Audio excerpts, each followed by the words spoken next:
Bom dia a todos, bom dia a todas, bom dia para você que nos assiste pela Pop TV em Sobradinho e Porto Alegre. Sejam todos muito bem-vindos e bem-vindas a mais um ICL Mercado Investimentos. Hoje, quinta-feira, saíram renegociações salariais e reajustes. Vamos entender como é que ficaram esses reajustes salariais, essas renegociações, quanto que foi o reajuste necessário. A gente vai contar tudo isso para vocês. Vamos falar também da OPEP, que eu fiquei devendo ontem. Então, o Brasil parece que entrou no clubinho ao mesmo tempo que não entrou. A gente vai comentar sobre isso. E no final do programa, a gente vai falar de um assunto que mexe com o nosso bolso, a inflação dos ovos que chegou ao Brasil, mas por motivos diferentes dos Estados Unidos. Então, a gente vai explicar tintim por tintim o que está acontecendo. Será a fuga das galinhas do calor aqui? Será que a galinha da vizinha está querendo fugir dos trópicos? A gente conta para vocês. E hoje eu não vou dar bom dia para o André, porque ele não está podendo me responder. André está sem voz. Quem assistiu ontem o programa viu que o André estava lá, um filho de Temer Pastilhinha, com Maria da Conceição Tavares. Ele estava bem rouco, então hoje ele está descansando e vai voltar amanhã aqui com a gente, espero que com voz. Então vamos direto para a nossa agenda, para não perder tempo. Vamos ver o que tem aí nos nossos principais pontos de agenda, indicadores e eventos hoje. Nos Estados Unidos, saiu o balanço do Walmart, na França, balanço Airbus, e no Reino Unido, o Anglo American divulgou seus resultados. Lá no Reino Unido também teve balanço do Lloyds Bank, então aqui a agenda tomada nesse começo de manhã por balanços corporativos, resultados das empresas, mas nenhuma aqui do Brasil. As do Brasil vêm depois do fechamento. Na Alemanha, saiu o PPI de janeiro, então preços ao produtor, e a OCDE divulgou o PIB do quarto trimestre, e essa divulgação aconteceu às 8 horas na França. Mas vamos seguir que tem um monte de outras coisas acontecendo durante a parte da manhã. Tem a pedidos de auxílio-desemprego na semana até dia 15 de fevereiro, esse dado ele é semanal, toda semana ele aparece aqui às quintas-feiras, e ele veio ganhando mais relevância lá nos Estados Unidos, justamente depois daquele tombo, daquela surpresa com o payroll. Então, como o relatório de emprego surpreendeu muito, os Estados Unidos resolveram acompanhar de perto. Eles descobriram que tinha um dado semanal que eles poderiam acompanhar para não ter surpresas. Então, agora, esse dado passou a ter mais relevância aqui na agenda. Tem teleconferência dos resultados do Banco do Brasil, teleconferência de resultados da Vale acontecendo agorinha, e daqui a pouco o presidente do Fed de Chicago, Austan Goolsbee, participa de uma rodada de perguntas e respostas na Câmara de Comércio. A gente ainda tem hoje, 2 horas da tarde, estoques de petróleo nos Estados Unidos. Esse dado também está ganhando um pouco mais de relevância por conta da exploração do petróleo nos Estados Unidos ter voltado para a centralidade com o governo Trump. Então a gente deve ter aí um olhar um pouco mais próximo para os estoques nos Estados Unidos, dados de refinaria por lá. Então isso também volta aí bem para o radar e volta com uma força maior a partir de agora. Aí a gente vê que durante a tarde e comecinho da noite, a agenda está tomada por dirigentes do Banco Central dos Estados Unidos. Ontem saiu a ata da última reunião de Comitê de Política Monetária e essa ata jogou ali um pouco de areia na expectativa do mercado de que as taxas de juros poderiam voltar a ser cortadas brevemente. Então, pode ser que as taxas de juros sejam cortadas por lá? Pode ser que sim, mas ainda há muita incerteza em relação a isso. O Jerome Powell não deu uma sinalização em relação a esse corte de juros, então se ele acontecer, vai ser mais para frente, e eles reforçaram aquilo que a gente já contou para vocês. A gente deve ter ali um acompanhamento um pouco mais próximo, dado a dado, conforme eles forem sendo divulgados lá nos Estados Unidos. Esses dados vão ser acompanhados bem de perto para as próximas decisões de política monetária, o que deixa o cenário bem aberto. Mas vamos voltar então para a nossa agenda, porque tem esses dirigentes do Fed falando aí no fim da tarde e no comecinho da noite. E isso deve ganhar também peso, justamente pelo que eu contei agora. Está todo mundo querendo saber para onde vai a taxa de juros por lá. Mas vamos seguir aí que ainda tem mais agenda hoje. Hoje a agenda está recheada, porque durante a parte da noite, depois das 9h30, na verdade nas 9h30 vai ter PMI composto, industrial e de serviços, só que preliminar ainda no Japão. Então o Japão ele abre essa temporada de PMIs preliminares e depois do fechamento, aí sim a gente tem o Brasilzão na agenda. Balanço da B3, balanço da Engie, balanço da Lojas Renner, balanço da Rumo. E acho que tem um pouquinho mais de balanço. Tem, Santos Brasil, Nubank, PagSeguro e Renault. PagSeguro e Nubank estão como Estados Unidos, apesar de serem empresas brasileiras, porque elas são negociadas fora. Então hoje a gente tem uma agenda muito tomada por outros indicadores, até poucos condutores, e mais no fim da tarde esses balanços bastante aguardados voltam aí para a agenda. O que deve ficar agora, às 11 horas, bastante no radar, são as teleconferências de resultado da Vale e do Banco do Brasil, porque é uma explicação do resultado para os investidores. Então, o resultado já foi divulgado e agora vem essa explicação adicional. Mas sem perder tempo, vamos vir para o Brasilzão, continuar no Brasilzão, para falar do Diese, que divulgou as suas renegociações salariais, os reajustes, como foi a negociação desses reajustes salariais, e 88,2% desses reajustes ficaram acima da inflação em janeiro. Então vamos entender, porque uma coisa que a gente precisa entender quando a gente fala das renegociações salariais, dos reajustes, é a necessidade do reajuste. Porque quanto menor a necessidade do reajuste, mais chance tem de ter o reajuste positivo acima da inflação. Só que nesse mês de janeiro, outros fatores também impactaram esse sucesso nos reajustes salariais. Mas vamos colocar aqui na tela para o pessoal de casa acompanhar com a gente, porque a gente tem, então, uma necessidade de reajuste, percentual de reajuste necessário, corrigir, pelo menos corrigir o INPC, seria de 4,77 para quem negociou os seus salários em janeiro. Veio aí de uma crescente, estava em 4,60, subiu para 4,84 e agora arrefeceu para 4,77. A gente passou um período com reajustes necessários bem mais baixos. Então, se a gente pega de fevereiro até outubro ali do ano passado, tem uma necessidade de reajustes menores. E isso ajuda, sim, as renegociações salariais. Mas não é só isso que reajuste, que favorece o reajuste ou as negociações. Outras coisas que podem favorecer também esse movimento de sucesso é o menor desemprego, um aumento da valorização do salário mínimo, inclusive agora em janeiro, o salário mínimo teve um protagonismo nas renegociações salariais, porque muitas das renegociações têm como piso o salário mínimo. E a partir do momento que a gente tem esse aumento do salário mínimo e muitas das categorias com um salário bastante próximo do salário mínimo ou ligado ao salário mínimo, se a gente aumenta o salário mínimo, que foi o que aconteceu no começo do ano, os reajustes também vão ser mais positivos. Vamos ver como é que ficou aí o reajuste salarial nesse mês de janeiro, porque 88,2% teve sucesso, ficou acima do INPC. Então, não só trouxe ali a correção da inflação, mas trouxe ganho real também, que ficou ali em média 1,40% acima da inflação. Então, boa parte dos reajustes conseguiram sucesso nas suas renegociações. 6,7% dos reajustes ficaram iguais ao INPC, nem ganho nem perda, só corrigiram a inflação, mas 5,1% dos reajustes feitos agora, ou das negociações realizadas agora em janeiro, ficaram abaixo do INPC. E um dado bem legal para a gente também olhar como é que estão esses reajustes é ver por setor, porque a gente sempre fala aqui para vocês, os setores têm maior organização trabalhista, que sofreram menos com a desorganização trabalhista depois da reforma, eles acabam tendo mais sucesso nas suas renegociações.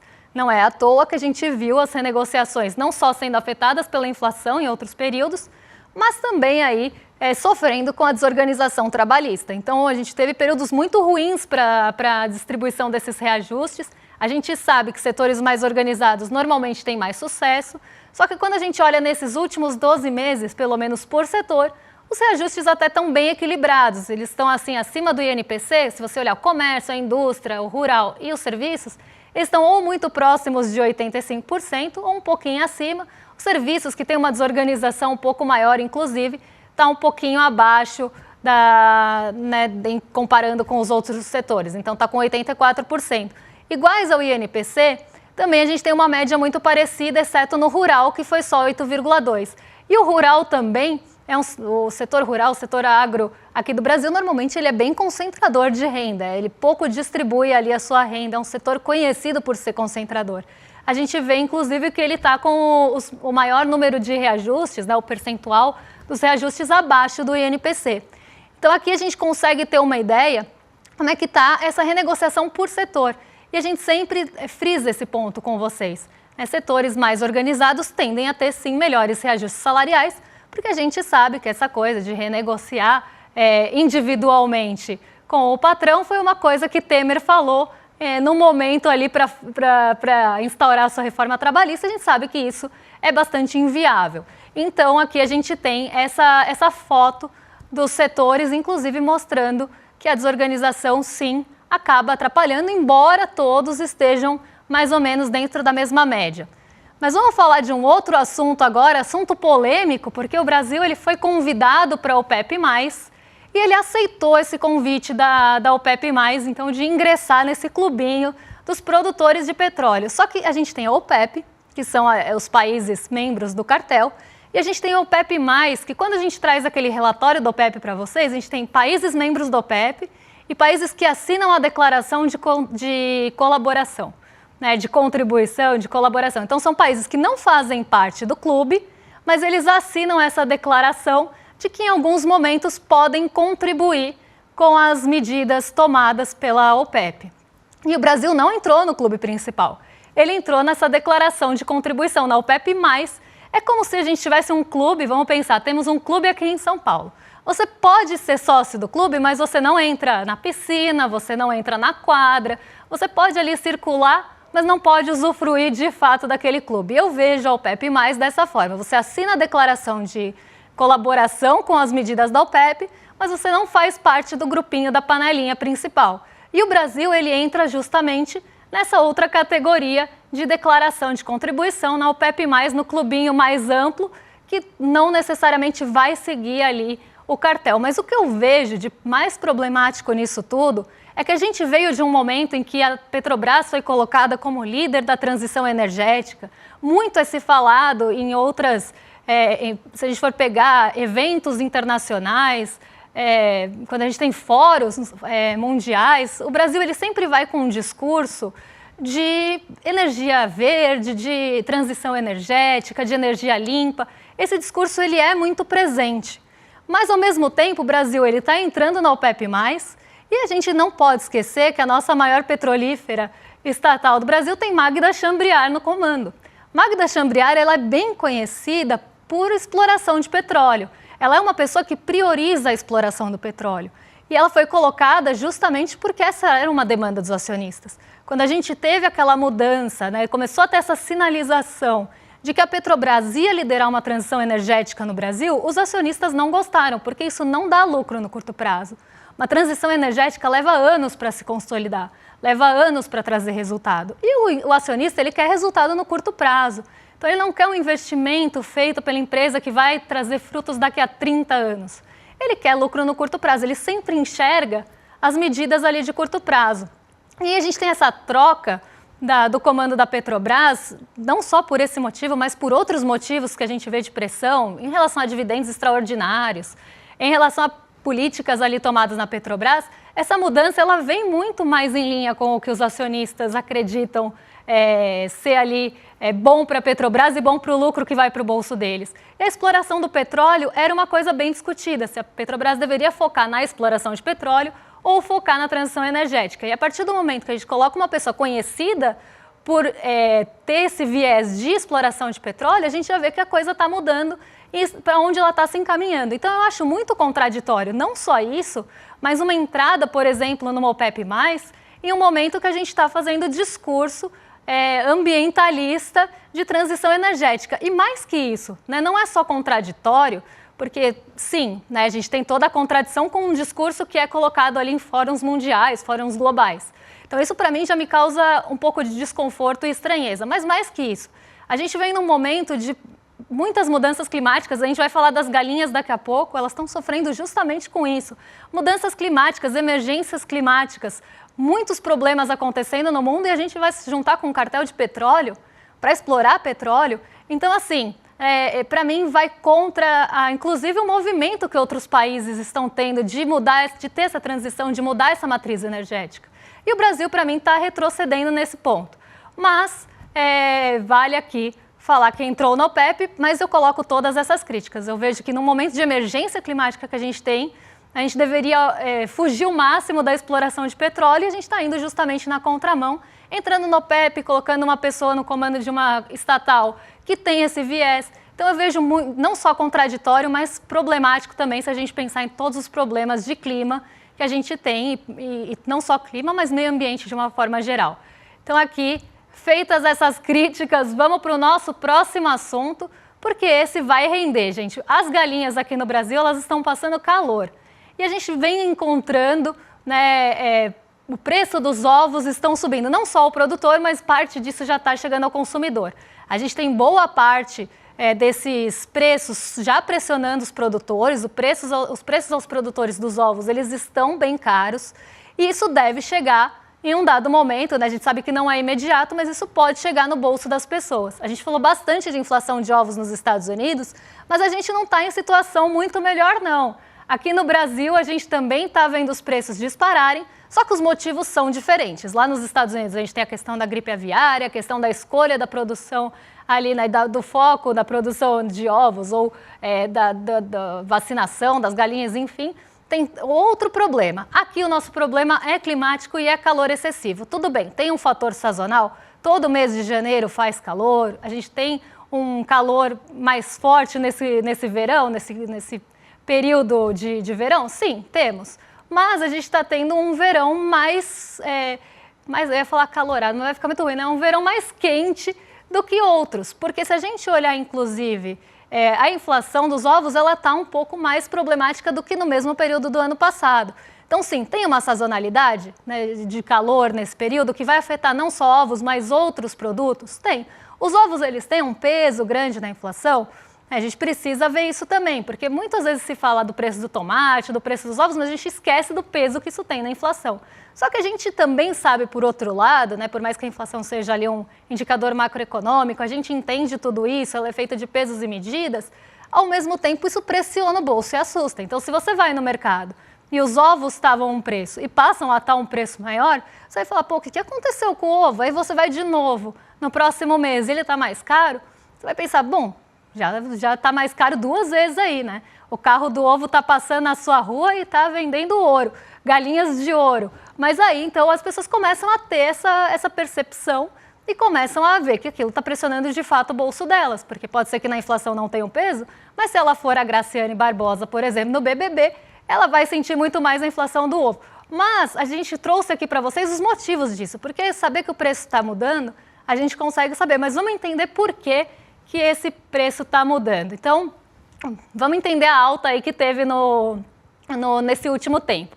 O preço dos ovos subiu mais de 30% no atacado e varejo desde o início do ano e 17% na comparação com o mesmo período do ano anterior. Então, por mais que a gente tenha sazonalidade, por mais que a gente tenha calor em janeiro, por mais que seja quente, está um pouco mais problemático. Em Bastos, uma cidade aqui de São Paulo, que é o principal polo produtor, a caixa com 30 dúzias chegou a R$ 194,00, com uma alta de 36,5% em um mês.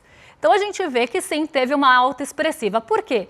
Quaresma, gente, por incrível que pareça, mas quaresma é sazonal, né? Todo ano tem quaresma, aquele período que pessoas que seguem as religiões, acredito que é católica mesmo, não vão comer carne, porque elas estão ali de quaresma, são os 40 dias entre o carnaval e a Páscoa. Gente, desculpa, eu não tenho tantos conhecimentos assim, mas acho que é entre o carnaval e a Páscoa. Então, nesse período, tem a maior demanda por ovos e acaba tendo redução de consumo de carne. Então, as pessoas consomem mais ovos na quaresma. Eu achei isso muito interessante, achei isso, inclusive, muito peculiar, que tem essa maior demanda por ovos por conta da quaresma. Mas vamos seguir aí, porque aí começam a vir os problemas de verdade, porque quaresma, como eu falei, tem todo ano. As galinhas, pode voltar no anterior, pessoal. As galinhas, elas têm ali uma temperatura que acaba estressando as galinhas. Então, se você tem ali 28 graus, até ali a galinha não está tão estressada. A partir de 28 graus, elas começam a reduzir a produção por conta de estresse. E as regiões que mais produzem ovos aqui no Brasil, que estão no interior de São Paulo, as temperaturas estão ultrapassando 30 graus. A gente está com muito calor. Então, isso acaba também atrapalhando as galinhas poedeiras que estão muito estressadas com o calor e acabam tendo aí uma menor produção de ovos, né? Elas colocam menos ovos a partir do momento que a temperatura começa a subir. E isso é uma coisa também bem interessante para a gente pensar. A gente está tendo verões cada vez mais quentes e anos cada vez mais quentes. E isso acaba tendo impacto até onde a gente não pensa, porque a gente pensa assim, do tomate, que é perecível, a gente pensa na produção ali, na colheita de hortaliças, mas quando a gente vai pensar que as galinhas podem colocar menos ovos com temperaturas mais altas. E isso é um fator e a gente vai passar a ter cada vez dias e anos mais quentes, principalmente por conta de todas as condições climáticas que a gente tem. Então, a gente vai começar a ter menos oferta de ovos. E como a gente sai disso? A gente vê que os problemas climáticos, eles acabam afetando vários aspectos, e não só os que a gente pensa diretamente. Outra coisa, o custo de produção. O milho subiu 30%, os preços da embalagem também subiram muito, mais que dobraram.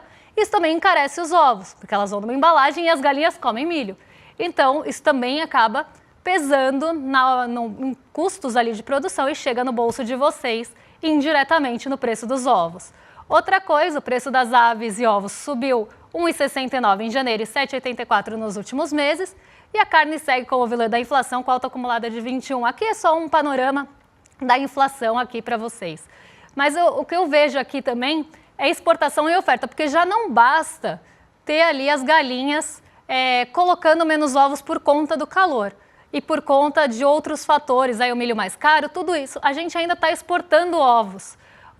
As exportações de ovos cresceram 116,8% em dezembro, mas elas são as exportações parece que tenham crescido muito, isso traz, né? Nossa, 116%, a gente só exporta 1% da produção nacional. Mas a gente já começa a ver um problema, até porque a exportação de ovo é uma coisa um pouco mais delicada. Mas a gente começa a ver outros países também tendo problemas com preços de ovos.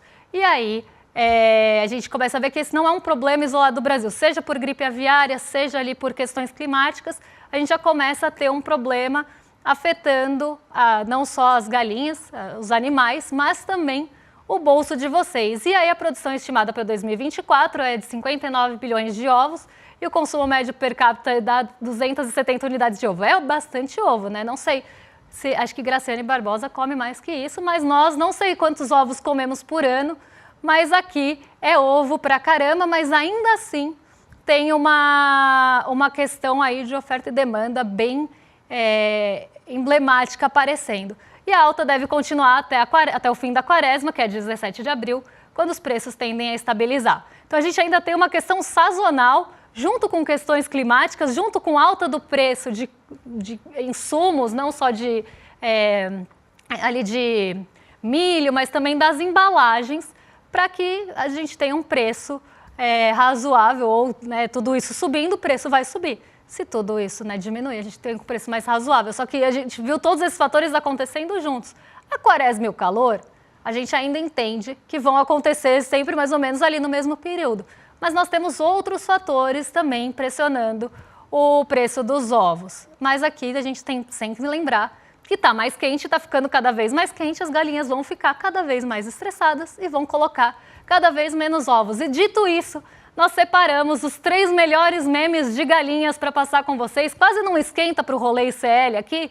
A gente separou 3 memes de galinhas, porque não sei se vocês sabem, mas as galinhas elas são protagonistas de muitos memes aqui no Brasil. E o brasileiro não perde tempo, pode estar pagando caro no ovo, mas ele acaba também fazendo piada com isso. Então aqui 2 galinhas, tá calor, tá quente, elas estão aí falando sobre o calor, né, e já fizeram piada com isso. Tem até um vídeo muito bom de uma galinha no ventilador, porque é isso, as galinhas realmente se estressam com temperaturas mais altas. Aí tem uma galinha no ventilador, a gente não pôde passar para vocês, mas tem esse vídeo, ele é muito bom. Aí a gente fez essa brincadeira, né, vai botar ovo? Vou sim.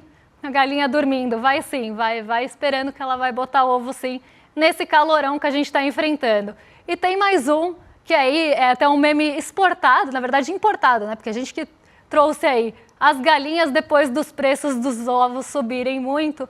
Então a galinha está usando uma bolsa de luxo, justamente aí para fazer essa brincadeira com a alta dos ovos nos Estados Unidos, mas poderia ser aqui a galinha luxuosa. Então a gente trouxe isso só para descontrair, mas sim é um problema e a gente tem que pensar nisso e pensar como a gente está sendo afetado sim por todas as questões climáticas. E aí eu volto na questão do PEP. Estamos sendo afetados a rodo por questões climáticas, queimadas, é o agro que acaba tendo ali uma produção que é exploratória. As coitadas das galinhas sofrem já toda também uma exploração Por mais que tem os ovos felizes, eu acho que no calor nenhuma delas está feliz.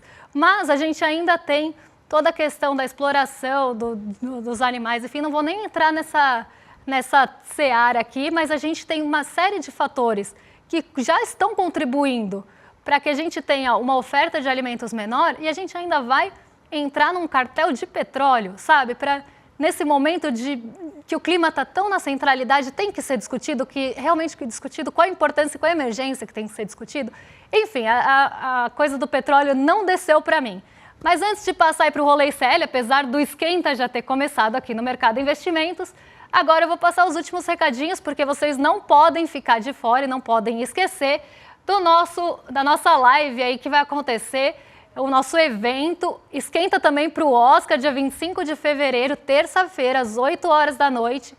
Um evento aí junto com Marcelo Rubens Paiva, Vera Paiva, o Eduardo Moreira e a Juliana Dalpiva, que é a autora do livro Crime Sem Castigo. Eles vão debater sobre isso e a gente já está fazendo um esquenta aqui para o Oscar do Brasil. A gente sabe como o caso do Rubens Paiva ele agora ficou evidente por conta do filme, mas ele já é um caso muito importante e muito discutido, e eu acho que a gente tem que sim jogar todo o holofote nisso, porque o Brasil trabalhou muito mal a memória.